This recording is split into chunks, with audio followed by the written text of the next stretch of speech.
आप सभी लोग जो भी इस समय सुन रहे हैं, मैं सबसे ये निवेदन करूंगा कि आपके पास में गीता पुस्तक रहनी चाहिए। और कभी कभी आपको जब ये प्रवचन सुनने का अवसर मिलता है तो फिर आप उन श्लोकों को खोल करके देखिए और चिंतन कीजिए।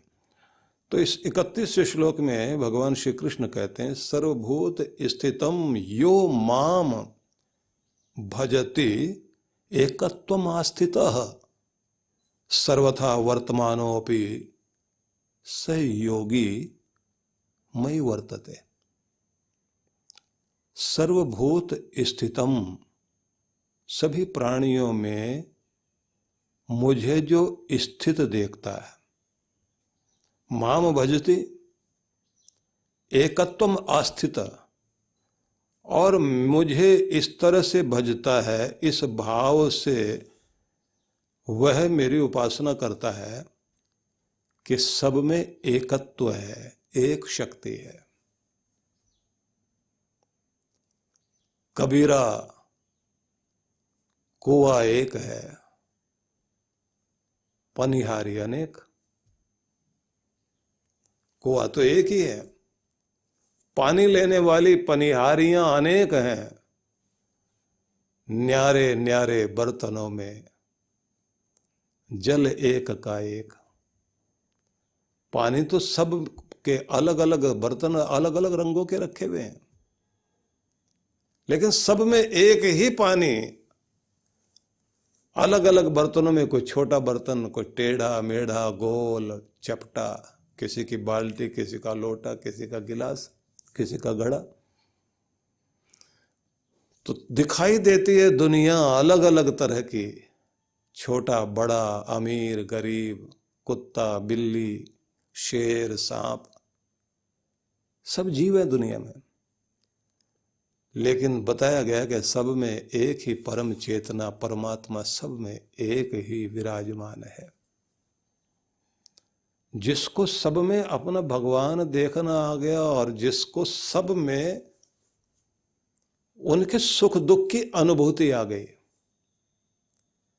जिसके मन में सबके प्रति ये आ गया कि सबकी अपनी अपनी जिंदगी है, सबका अपना अपना क्षेत्र है। सर्वथा वर्तमानोपि स योगी मयि वर्तते। वो व्यवहार करेगा दुनिया में, लेकिन उसका व्यवहार मेरे प्रति ही चल रहा होगा। कैसे? छोटी सी चींटी आपके पास से निकल रही है और आप इधर चलते जा रहे हैं, तो आप उसे देखते ही कि इधर चींटियों की लाइन जा रही है, तो आप उसको लांघते हैं, उस पर पांव नहीं रखते। क्यों? आपको दिखाई देता है कि ये भी एक जीवन है, ये एक जीव है और इनकी भी एक दुनिया है। और मेरे होने का मतलब ये नहीं है कि मैं किसी की दुनिया उजाड़ूं। मेरे होने का मतलब ये नहीं कि मैं अगर शक्तिशाली हूं तो इनको बहुत तुच्छ क्षुद्र जीव समझकर इनको मिटाता हुआ इनके ऊपर पांव रख करके निकलूं। वो जब चलेगा तो उसका व्यवहार अहिंसा का होगा, और अहिंसा का व्यवहार क्या होगा? प्रत्येक जीवन को आदर देने का व्यवहार होगा, हर जिंदगी की कद्र करना, हर जीवन को सम्मान देना। जिसको महावीर स्वामी कहते हैं कि तुम जियो पर दूसरों को भी जीने दो। तुम्हें भी जीना चाहिए पर दूसरों को भी जीने दो। अब जैसे ही कोई एकत्व को देखने लगता है पूरी दुनिया में, उस एक परमात्मा को, सब में वही एक भगवान है, सबको बनाने वाला वही है, सब उसी के हस्ताक्षर हैं, सब परमात्मा की रचना है, तो उसका व्यवहार यही होगा कि जैसे वह दुनिया के साथ व्यवहार तो कर रहा है, लेकिन उसका व्यवहार भगवान के प्रति ही व्यवहार हो जाता है।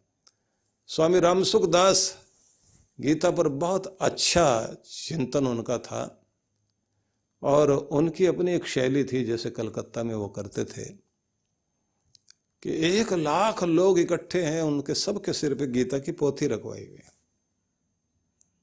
और यात्रा करते हुए सत्संग पंडाल तक जाते थे। कि सिर पर सजाने लायक कोई ग्रंथ है तो ये, और सिर के अंदर बैठाने के लिए भी अगर कोई ज्ञान हो सकता है तो ये, और जिंदगी में अपनाने के लिए कुछ हो सकता है तो यही ग्रंथ।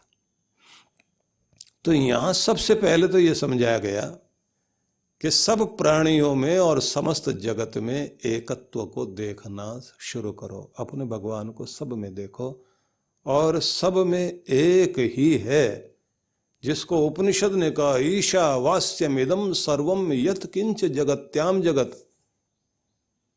संसार में सर्वत्र एक ही स्वामी परमात्मा है, और कमाल का शब्द दिया यत् किंच जगत्याम जगत। ये जो संसार की गतिशीलता और संसार के अंदर होते हुए परिवर्तन है, इन सब का स्वामी एक है, और उसी की व्यवस्था से ये सब परिवर्तन हो रहे हैं। जिसको गोस्वामी तुलसीदास जी बोलते हैं, सिया राम मैं सब जग जाने, करो प्रणाम जोर जुग पाने। कि भगवान को ही मैं, सीताराम को, सिया राम को ही समस्त प्राणी मात्र में, जगत में, सब जगह स्थित अनुभव करता हूं, और जिधर भी खड़ा होकर के प्रणाम करता हूं तो वो प्रणाम मैं अपने भगवान को ही कर रहा हूं। तो प्रत्येक दिशा में और प्रत्येक स्थान में वासुदेव सर्वमिति, भगवान ही सब जगह है, ऐसा भाव रखना। तो स्वामी राम सुखदास जी 5 बातें कहते थे कि श्लोक पढ़ा तो 5 चीजें याद रखो। कि संदेश गीता से मिल रहा है, इस श्लोक से मिल रहा है कि पहला शब्द है कि मैं भगवान का हूं, और भगवान मेरे हैं। क्योंकि सब जगत में भगवान को अनुभव करना, और सब जगत में है तो मुझ में भी है, तो सब उसका बनाया हुआ है और सब उसने बनाया है, तो हमको भी उसने बनाया, तो हम उसी के हैं। तो सब कुछ मैं भगवान का हूं, ये भाव सबसे पहले रखिए। और अब दूसरा, इसी के अंदर विश्वास रखिए कि मैं भगवान का हूं तो भगवान भी मेरे हैं। तो इसमें एक तीसरा भाव आया कि मैं कहीं भी होता हूं तो अकेला नहीं होता,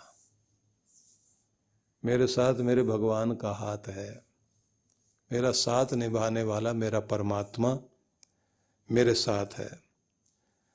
तो मैं भगवान का हूं और भगवान मेरे हैं, भगवान की कृपा मेरे अंग संग है, मैं कहीं भी अकेला नहीं हूं। कि भक्त हो तो ये भाव मन में बार बार जगाओ, मेरे भगवान, मैं भगवान का, भगवान का हाथ मेरे साथ है, वो कभी मुझे अकेला नहीं छोड़ता, वो सदा साथ निभाता है। दूसरी बात वो कहते थे कि मैं जहां भी रहता हूं भगवान के दरबार में ही रहता हूं, जहां जहां भी जाता हूं तो ये समझो कि हर जगह उसका दरबार लगा हुआ है। राजा जहां बैठता वहां उसका दरबार है, जहां राजा बैठता है तो वहां उसके दरबारी लोग हैं, वहां उसके मंत्री लोग हैं। वो राजा की शक्तियां हैं, वो राजा के अंग प्रत्यंग हैं, वो राजा के हाथ पांव हैं, जिनके माध्यम से वो सारे कार्य कराता है। तो ये समझ लीजिए कि जहां भी मैं रहता हूं तो भगवान के दरबार में रहता हूं, और जहां भगवान के दरबार में रहता हूं तो वहीं उसकी शक्ति भी है। तो सुन रहा है वो, मैं बोलता हूं, प्रार्थना करता हूं, सुनता है वो, देता वही है जो मेरे लिए उचित है। क्योंकि मैं तो कुछ भी मांग लूंगा, बच्चे तो माँ बाप से कुछ भी मांगने लग जाएंगे, ऐसी चीज मांगने लग जाएंगे कि जो उनके लिए बहुत ही बुरी होगी, और बच्चे तो कुछ भी करने लग जाएंगे। तो इसलिए ये बात ध्यान रखने की है कि देता वही है वो जो हमारे लिए उचित है। हम भगवान के हैं, भगवान हमारे हैं, भगवान का साथ हर पल हमारे साथ है, उसकी कृपा हमारे सिर पर हमेशा रहती है। मैं कहीं पर भी अकेला नहीं हूँ। ये समझने के बाद अगली बात आई कि मैं जहाँ भी रहता हूँ भगवान के दरबार में ही रहता हूँ, उसकी नज़रों में ही रहता हूँ। वो 1000 हाथ वाला और 1000 आँख वाला, मतलब असंख्य आँखें हैं उसकी, असंख्य हाथ हैं, तो वो हमेशा मुझे देख रहा है। सहस्रीरसा पुरुषा सहस्राक्ष सहस्रपात, हम लोग जो पाठ करते हैं ना पुरुष सूक्त में, तो यही तो कहते हैं कि 1000 हाथ, असंख्य हाथ हैं उसके, असंख्य पाँव हैं, असंख्य आंखें हैं, वो हमें देख रहा है। अत्यतिष्ठ दशांगुलम, बस वह जो सारे संसार का स्वामी है, इतना बड़ा होने के बाद भी एक अंगूठे के बराबर ज्योति लेकर के हमारे हृदय में प्रकाशमान है। उस परमात्मा को हर पल ये महसूस करें कि हम उसके दरबार में ही रह रहे हैं और वो हमें देख रहा है, वो हमें सुन रहा है, वो हमारे साथ साथ चल रहा है। अब तीसरी महत्वपूर्ण बात, मैं जो भी शुभ कार्य करता हूं, मैं जो भी शुभ कार्य करता हूं, वह कार्य भगवान का ही कार्य है। मेरा प्रत्येक शुभ कार्य परमात्मा का कार्य है। इसलिए जब भी आप कोई शुभ काम कर रहे हैं तो पूछे क्या कर रहे हो? भगवान का काम कर रहे हैं, मालिक का काम कर रहे हैं, जिसके हम नौकर हैं, अपने पिता परमात्मा का काम कर रहे हैं। तो इसलिए अपने अंदर ये महसूस होना चाहिए, गर्व होना चाहिए कि शुभ कार्य हो रहा है तो भगवान का काम हो रहा है, भगवान के लिए हो रहा है, उसकी प्रसन्नता के लिए किया जा रहा है। तो आपके हाथों से कुछ भी शुभ कार्य होता है तो ये कहो कि मेरे परमात्मा ने मुझे आदेश दिया है कि बच्चा, तुझे अधिकार देता हूं कि जा तू मेरा ये कार्य कर।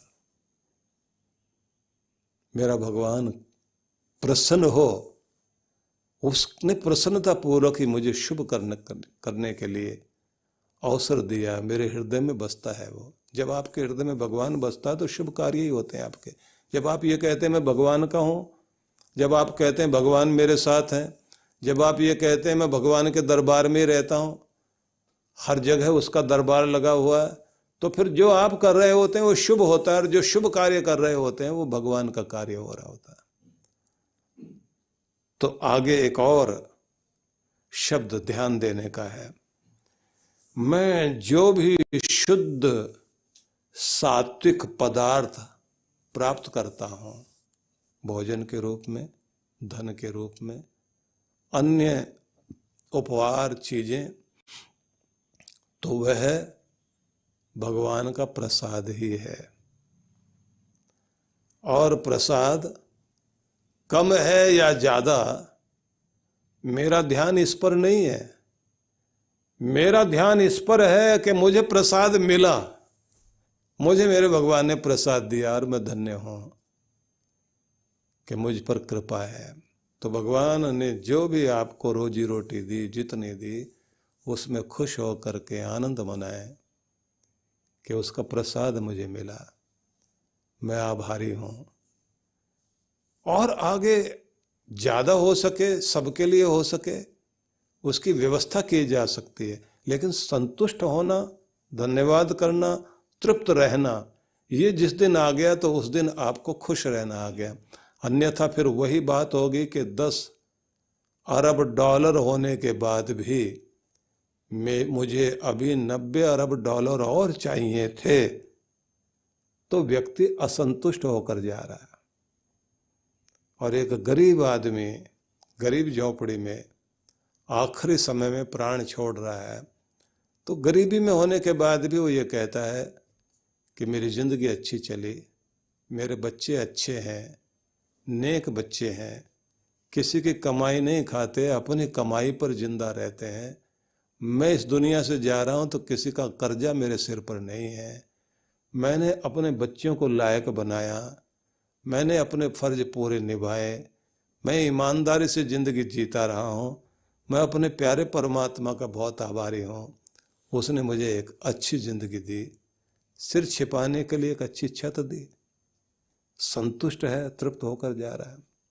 और बहुत मकान होने के बाद भी व्यक्ति जो है रोता कलपता दुनिया से जा रहा है, तो समझ में आता है कि ये जिंदगी में अतृप्त व्यक्ति है। तो संतुष्ट होना, तृप्त होना, धन्यवादी होना, ये बड़ी चीज है। अगली बात जो महत्वपूर्ण है वो और याद रखनी है, भगवान के दिए प्रसाद से मैं अपना अपने परिवार का पोषण करने के साथ साथ भगवान का प्रसाद भगवान के बंदों के लिए उपयोग करता हूँ। भगवान की देवी शक्ति का भगवान के लोगों के लिए, भगवत जनों के लिए उस शक्ति का उपयोग करता हूँ। तो जब ये भाव आता है तो ये बात ध्यान रख लीजिए, उसी समय आप प्रत्येक कार्य हो जाता है कि आपकी प्रत्येक चीज भक्ति बन गई। और जब वह भक्ति बन जाती है तो फिर क्या चमत्कार होता है आपको बताना चाहता हूँ। पश्चिमी उत्तर प्रदेश में एक व्यक्ति हुए, महात्मा लटूरी सिंह। एक जमींदार थे, या कहना चाहिए एक अच्छे किसान थे, समृद्ध व्यक्ति थे। कोई बहुत पुराने समय की बात नहीं, थोड़े समय पुराने की बात है। अच्छी विचारधारा थी, और बरसातों के दिनों में कभी कभी जो है वो सांग करते थे, नाटक वगैरह होता था गांव में। तो एक बड़ी विचित्र कथा है उनकी, जो आपको कल मैं सुनाऊंगा। इसलिए सुनाना चाहता हूं कि एक व्यक्ति की जिंदगी में मोड़ कैसे आता है और वो भगवान का बन करके फिर क्या करता है। उस व्यक्ति ने 40 के लगभग स्कूल कॉलेज बनवाए, और एक ही घटना के बाद वो महात्मा बन गया, जीवन ही बदल गया। उसने भगवान को अपना लिया, भगवान ने उसको शक्ति दी, और शक्ति दी तो चमत्कारी व्यक्ति बन गया। तो भगवान को सब में देखना और भगवत शक्ति से युक्त होना और फिर कुछ बड़े कार्य करना, जब भगवान अपना ले तो पता नहीं क्या क्या कराता है। देखिए विश्व विख्यात संत परम पूज्य श्री सुधांशु जी महाराज के पावन सानिध्य में भक्ति सत्संग कार्यक्रम रूपरेखा, शुक्रवार दिनांक 23 सितंबर 2022, समय सायं 5 से 7 बजे तक। भक्ति सत्संग कथा स्थल Takshashila auditorium, Maheshwari public school, sector 4, bus stand के पास, जवाहर नगर, जयपुर। आयोजक विश्व जागृति मिशन, जयपुर मंडल। संपर्क सूत्र। देखिए विश्व विख्यात संत परम पूज्य श्री सुधांशु जी महाराज के पावन सानिध्य में भक्ति सत्संग कार्यक्रम रूपरेखा। प्रथम दिवस शनिवार दिनांक 24 सितंबर 2022, समय सायं 5 से 7 बजे तक। द्वितीय दिवस रविवार दिनांक 25 सितंबर 2022, प्रातः 9 से 11 बजे तक एवं सायं 5 से 7 बजे तक। कथा स्थल RK community centre, Madanganj, Kishangarh, Rajasthan. आयोजक पूज्य सिंधी सेंट्रल पंचायत, मदनगंज, किशनगढ़, राजस्थान। संपर्क सूत्र। भारतीय संस्कृति यज्ञ की संस्कृति है, और इस संस्कृति में सब कुछ प्राप्त करने के लिए यज्ञ करने का विधान माना गया है। आनंद धाम आश्रम में प्रत्येक वर्ष की तरह इस बार भी श्री गणेश लक्ष्मी यज्ञ का आयोजन है, जिसका अर्थ हुआ कि शक्ति भी, सुमति भी और समृद्धि भी तीनों शक्तियों को, तीनों कृपाओं को, तीनों प्रकार के आशीर्वादों को प्राप्त करने का एक सुंदर अवसर हमें आज के इस माहौल में, इस दौर में बहुत आवश्यकता है।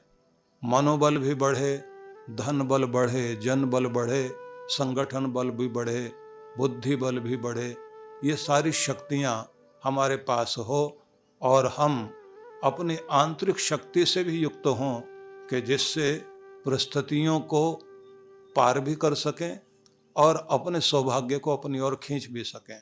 जीवन में सुख, समृद्धि, धन, धान्य, ये सब की भी अभिवृद्धि हो, लेकिन साथ साथ में वह सुमति बनी रहे जिसके द्वारा हम इस सब का लाभ ले सकें।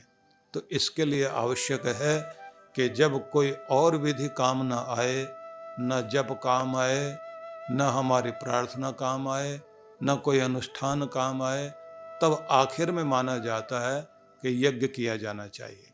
तो यज्ञ करने के लिए फिर ऐसा अवसर जहाँ यज्ञों की हर दिन आहुति, यज्ञों के द्वारा आहुति हर दिन दी जाती है, ऐसा स्थान, ऐसी तपोभूमि, ऐसी यज्ञ भूमि, आनंद धाम की भूमि, जहाँ पर हमारे वटुक ब्रह्मचारी हर दिन यज्ञ करते हैं, जहाँ पर हर दिन पाठ होता है, हर दिन भगवान का अभिषेक होता है, हर दिन ही यहाँ साधना होती है।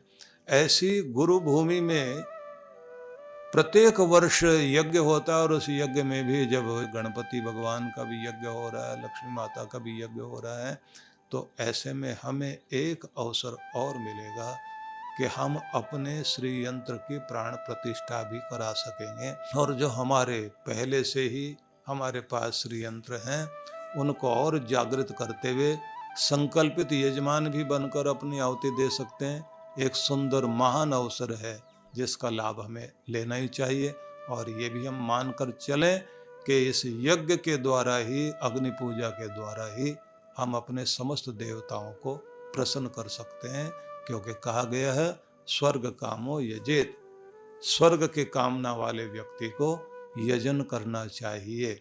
और यज्ञो वै विष्णु, भगवान का रूप ही यज्ञ है। आहुति दी गई, भगवान को प्राप्त हुई, भगवान प्रसन्न हुए और आपने प्रार्थना की, उन्होंने तथास्तु कहा, तो आपका काम बन गया। तो सभी के लिए बहुत बहुत मंगल कामनाएं। आमंत्रण स्वीकार कीजिए और आप पधारिए। निश्चित रूप से आप इसका लाभ ले सकेंगे। मंगल कामना करता हूँ।